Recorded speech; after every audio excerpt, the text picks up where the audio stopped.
Yooyyaa nageenyi sanbadaadha kun qaroo miidiyaa oduu teentaayiroo qabanne dhufnee jira. Oduu waliin ana dijaatanii uqqaatii haqlumaan waliin tura. Pirezidaantiin Ameerikaa Doonaald Tiraamp namoonni mana hin qabne karaa jiraatan hatattamaan Waashingitan DC keessaa akka bahuu qaban himan. Turkiin biyyoota musliimaaf yaamicha dhiyeessiti. Hidhaan guddichi Itoophiyaa kanaan booda ofummaa isaaf meeshaa guddaa ofiin of tiksu akka ta'e xiinxaltoonni himan. Haleellaa Israa'el Gaazaa irraa raawwatteen gaazexeessitoonni 5 du'an. Naqamteetti lolaan lubbuu namoota 5 galaafate. Pirezidaantiin Ameerikaa Doonaald Tiraamp namoonni mana hin qabne karaa jiraatan hatattamaan Waashingitan DC keessaa akka bahuu qaban himan. Tiraamp yakka magaalichaatti hojjetamu diqqeessuu fi murtoo kan dabarsee jedha. Tiraamp magaalichi nagaa qabeessaa fi akka malee akka hin dhaaddu gochuu fi hojjetamaa jira jedha. Kantiibaan magaalichaa Muller Bosar paartii Dimokiraatotaa ta'an yakki magaala keenyatti hin jiru jedhee jira. Gochi kan hojiirra oolchuuf ammoo humnoota poolisii federaalaa daandii magaalichaa irra gadhiisanii jiranii jedhan.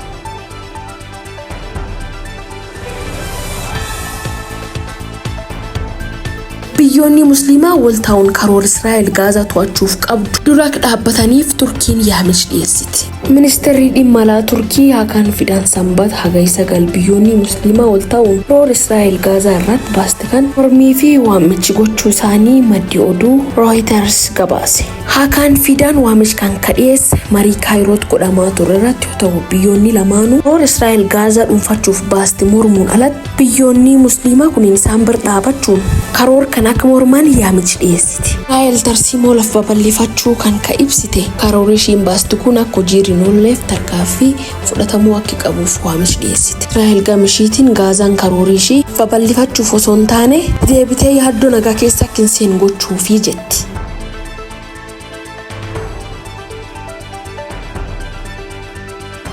Hidhaan guddichi Itoophiyaa ijaarsir jiru hidha haaromsa Itoophiyaa jechuun beekama. Hidhaan kuniin haaromsa dinagdee guddaa uummata biyyattiif fidaa jedhamee abdatameera.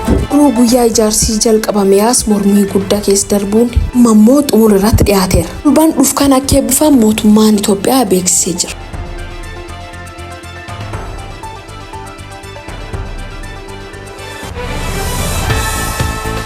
Haleellaa Israa'el hospitaala Al-Shifaa magaala Gaazaa keessatti argamu raawwatteen gaazexeessitoonni Al-Jazeeraa 5 akka ajjeefaman miidiyichi gabaase. Al-Jazeeraan gabaasetti taatee hospitaala haleeluun gaazexeessaa Anas Al-Shariifii fi Muhammad Qarqaa.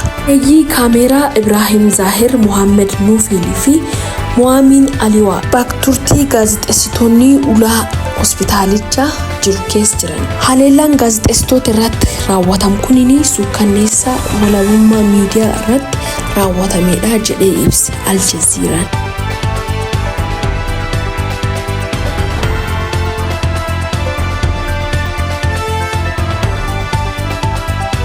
Wallaggaa bahaa magaalaa Naqamteetti roobcima roobeen gaafa gayyaa bar 2025 roobeen balaa lolaatiin namooti 5 akka ajjeefaman obbo Nagaash Addunyaa waajjira kominikeeshinii Naqamtee dubbatan. Obbo Nagaash balaa lolaa kun kan mudate gandoota 3 keessatti ta'uu ibsee jira. Garuu kan lubbuun namaa irra dhabamti gandoota 2 keessatti, gandi duwwaa 2 fi gandi duwwaa 7 keessatti jedhan. Bakka maqaan isaanii Dargee fi Jaatoo jedhamu keessatti jedhee jira.